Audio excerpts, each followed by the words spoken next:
Ever wondered how a heartthrob who seemed to have it all ends up as an extreme womanizer due to a tragic past? From his legendary status to the shadows of his childhood, brace yourself for shocking twists that defined his journey. Fame, marriages, mistresses, and yes, even UFO encounters. Curtis's life was extreme. Tony Curtis, the iconic heartthrob, a well-built gentleman with a stylish handsomeness, was one of those who navigated the entertainment scene with great vigour, exploring whatever the industry was offering as if his whole life depends on it. No thanks to his unfortunate childhood that may have forced his charming personality to wander the industry seeking the love he never had.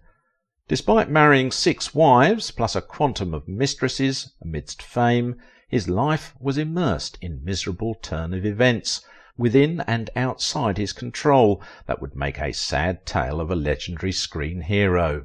The gift of a man, they say, makes a way for him. Tony Curtis is a great testimony to the above assertion. His all-inclusive and inspiring acting skills served Hollywood so well that stakeholders in the industry and his fans would not forget him in a hurry.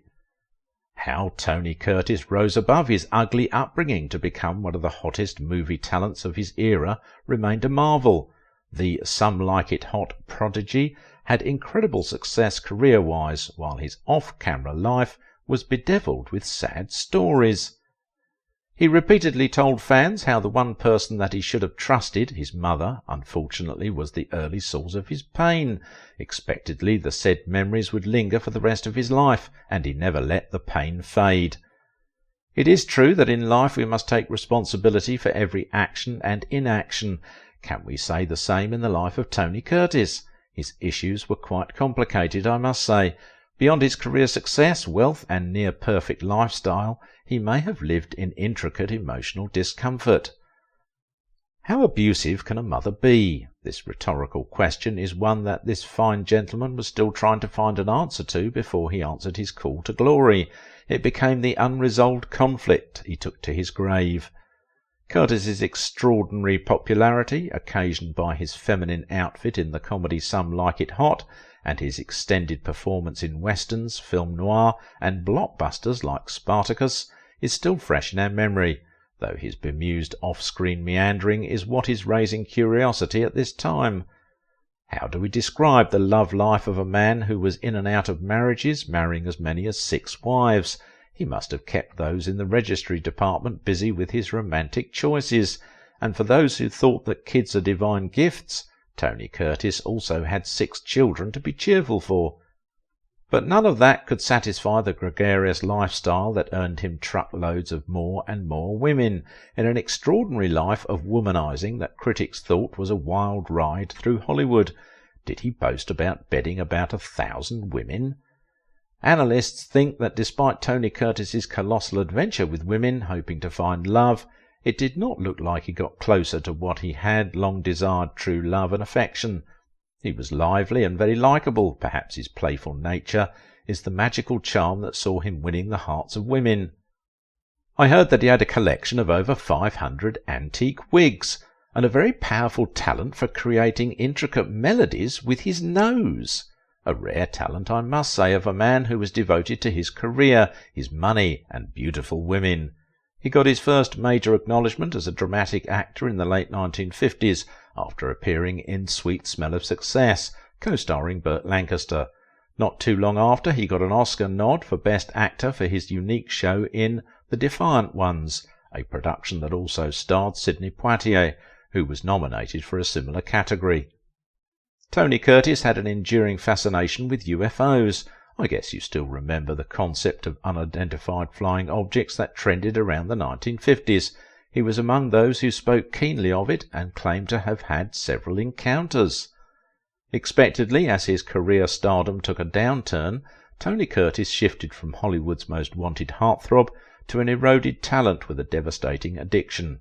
He descended so low that he had to depend on small-budget made-for-TV films during the day, and by night he kept his body and soul together with pills, hoping to traumatize his agony. Reports say he carried a minor vial containing his tears as a symbolic souvenir of his emotional journey as an actor. It is quite disturbing for this fun-loving performer. I'm not sure why, but it seems Tony Curtis also went to the grave with his extreme phobia, fear of flying. Although we all have our fears in life that we dread so much that we sometimes wish we were dead than to see them happen, for Tony Curtis it seems his biggest fear was having to return home to the Bronx as a failure. It was so bad that one of his ex-wives had to step in, but to his detriment, as she took away their daughters, in what she said was a last-minute attempt to allow him to clean up the mess in his life. After losing his kids and in a desperate search for a solution to his troubles, Curtis divorced his wife at the time, Alan, and turned himself in for rehab, through the Hollywood style of rehab. Tony Curtis found himself in the famous Betty Ford Treatment Centre for the Wealthy and Celebrated, where he took everything seriously and halted cold turkey. But who or what could separate the now sober Curtis from his addiction to marriage, or the so-called beautiful women? Tony Curtis was born Bernard Schwartz in the Bronx sometime in 1925. He grew up living in a small room behind his father's tailor shop. Childhood was not funny for little Curtis because things were so hard for the Schwartz family, his Hungarian Jewish immigrant parents, Helen and Emanuel Schwartz. His parents faced poverty plus something more horrific, suggesting that he had an early life of destitution, as reported by historians. At some point, Curtis's parents had to take their children to an orphanage for a month or so, simply because not much was available to feed them at home. Although it seems not having enough money was not the major reason Curtis's childhood was despicable, his mother, who was later diagnosed with schizophrenia, would regularly beat her sons to stupor, including Curtis, at the slightest provocation. Life was particularly challenging for little Curtis, with difficult days enduring his mother's progressively deranged status. Her mental concerns manifested in horrific manners, but the one that feared Curtis most is how she often struck him and his siblings mercilessly. Years after, his mother was remanded so she could recuperate from her condition. Curtis's brother Robert was diagnosed with the same schizophrenia and was institutionalized. It became obvious that his brother had inherited the mental illness from their mother. Sadly, things would only get messier for the little boy. 4 years after, Julius, his brother, was hit and killed by a truck, leaving Curtis to wander alone. It is at this time that he identified with a local crime gang, whose mode of operation was to be absent from school, while also engaging in minor shoplifting at the confined dime store. Young Curtis could have wasted his talent in juvenile delinquency and possibly adult life of crime if not for a timely intervention of a good neighbour who introduced him to a Boy Scout camp, where he later put his youthful energy into a more positive venture. It was entirely a new experience for him, as he later recalled. I was always the new kid that got beaten up by the other kids. I had to figure a way to avoid getting my nose broken, he explained. So he became the crazy new kid on the block. While schooling at Seward Park High School, Tony Curtis had his first minor acting role in a school drama. His dramatic behaviour helped him avoid thrashings and led to acting in drama at a settlement house. As a child, his love for movies was so remarkable. He later recalled how his whole culture as a boy was dedicated to films. For 11 cents, you sit in the front row of a theatre for 10 hours. Curtis remembered something he did religiously as a teenager. Serving in the Pacific while the Second World War rages and being injured at Guam, Curtis finds his way back to New York and went straight for acting lessons under the tutelage of G.I. Bill. Playing in summer stock theatre and signing a contract with Universal Studio, Curtis began his career slow and steady. After ditching Bernie Schwartz, thought to be too Jewish a name for an American actor, he settled for Anthony Curtis, favoured by the studio. The name was soon shortened to Tony Curtis after appearing in a few movies. Curtis had to go through internal studio refining that helped correct his youthful, rough and ambitious knack. At a point his diction was a serious concern for the studio, as they worked carefully to wipe him off his street-tinged Bronx accent that almost became a subject of Hollywood caricature. David O. Selznick started him in minor film roles while ensuring daily tutoring. Critics say he was such a lucky boy because his handsome face made him very attractive to the studio, as they did their best to make him the star he is. It was thought that Curtis didn't have much faith in himself of becoming a hit at the time.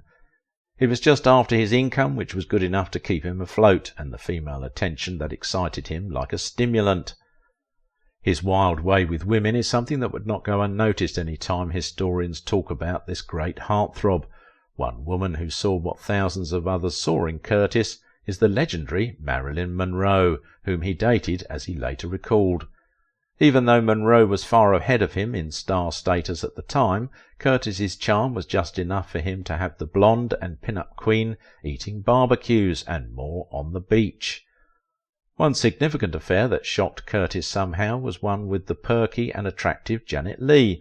Their romantic flight took a dramatic twist when it appears as though they were ready to tie the knot. We got to hear of an obstacle in their way. The lyric was that Universal International leadership spent 3 days trying to persuade Curtis not to marry Leigh, being that his appeal lay in his heartthrob prestige, hence would prefer he marries his regular co-star, Pippa Laurie, with the hope of making them the next Hollywood super couple. The desperate studio even threatened to send him packing. I guess returning to the Bronx as a disappointment is something Curtis would never wish for his enemy, but he had to find a way around. Having tested the good, the bad, and even the ugly, it was an easy ride for him.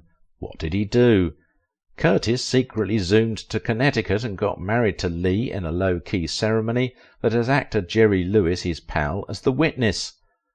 After the wedding, the couple returned to Hollywood, and of course Curtis proved that he would not allow anyone to push him around, not even a studio threat.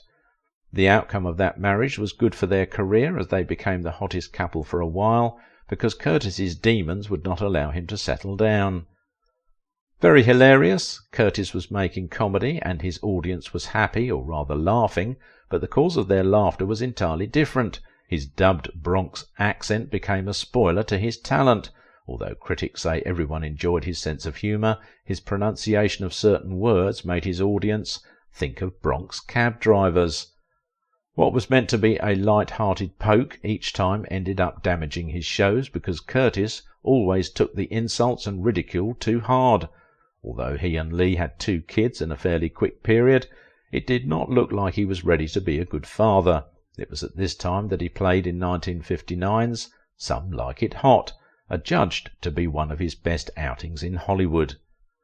Of all his busy schedule, one thing that never misses Curtis's attention is beautiful women, the reason he would not blink an eye before cheating on his wife.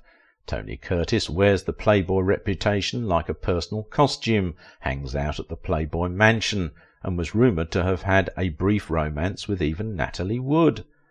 He did not hide his love feelings for his co-star Gloria DeHaven, even as he was legally married, but he did worse than his constant adultery by suspecting that his beautiful wife Leigh was cheating on him, something critics say forced Leigh to begin cheating on him at least with Frank Sinatra, or was it a premonition that Curtis had? I don't think I have the answer to that. Divorce became the end point of that marriage. After Leigh, Curtis married much younger Taras Bulba, co-star Christine Kaufman, but soon met the shock of his life with how his career went south. At this time his comedy was no longer making the audience laugh. It was obvious to him that something very bad had happened to his career. But why was he busy accumulating antique wigs that would not even help his career? Not even his nose-whistling talent could turn back the hands of time. This perhaps may be just one of the reasons he began to carry around his tears. Maybe it was too late to save a drowning man. Is there something about Curtis's age-long phobia of flying and his claim about encountering UFOs? How would anyone understand what becomes of a worthy talent like Tony Curtis, who after testing fame saw things took a different turn in his life, a man who would never want to go back to the kind of his childhood pain? On how he felt not earning an Oscar, Curtis said that winning the medal has nothing to do with good or bad performances, because he thought he had made exceptional movies that should have earned him one if it were the only criteria. My happiness and privilege is that my audience is supportive of me. I don't need the Academy, he was quoted. The actor appeared in over 100 films, playing several roles in a wide range of genres, including television appearances. I heard that Tony Curtis tried another career as an artist, producing Matisse-like motionless life very fast, maybe as a way of escaping some of his habits, because he once stated that "I'm a recovering alcoholic," as he painted the garden of the Bel Air Hotel, and added that painting has given him great pleasure in life by helping him recover from his unwholesome habit, before his demise at the age of 85. But wait! In our next video we'll be taking a look at Corinne Calvet's famous quote, "I had his destiny between my legs." What did she mean by that? And what does it say about their relationship? Click now to find out.